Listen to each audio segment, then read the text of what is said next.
Денеска е 6 јуни 2007, би требало да се гледа на снимката. И денеска конечно дојде ден да направам експериментално обид за реализирање на видеоколумна. Имено веќе подолго време се обидувам да ја реализирам оваа идеја. Надвор инаку грми, такво ни е времето и климата подолго време во Скопје. Инаку оваа идеја подолго време сакам да ја реализирам и сакам да направам една видеоколумна која што исклучиво ќе биде емитирана на интернет.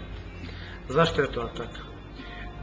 Од проста причина што сметам дека интернетот е медиум на иднината и сите мои постапки и активности на интернет во последниве активно година дена, но и претходно во животот антиципира дека развојот на овој медиум во блиска иднина ќе доживее огромна експлозија и дека, како што пишува некои вестници, но само вообличувајќи мојата мисла и идеи, всушност ќе дојде време многу скоро кога нема да имаме потреба од ниеден друг медиум или ќе биде многу намалена таа нивна потреба, затоа што бумот на интернетот ќе биде незадржлив.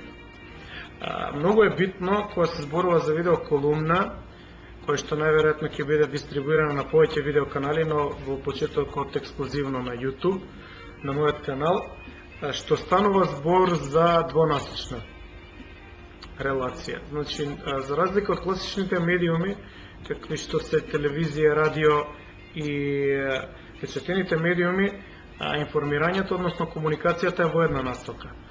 Ние сме тие што сме реципиенти и со нашата рецепција завршува комплетно нашата активност. Но, напротив, модерното општество, 21 век, глобализацијата ни го донесе интернетот и неговиот феномен, кој што сам по себе со овој развој што го имаме, отвори една сосема нова страница во комуникацијата помеѓу луѓето. Фактички, сега имаме двонасочна релација и немаме временско ограничување. Значи, доколку сакаме да одредена емисија да ја погледаме и сакаме да имаме увид што таа ќе понуди или одредена било каква програма, ние мораме да го запазиме временскиот термин во кој што таа се емитува и би морале да бидеме присутни во тоа време кога таа се емитува. За разлика од тоа, интернетот, односно видеоканалите и посебно феноменот на YouTube, на нас ни дозволува 24 часовна активност.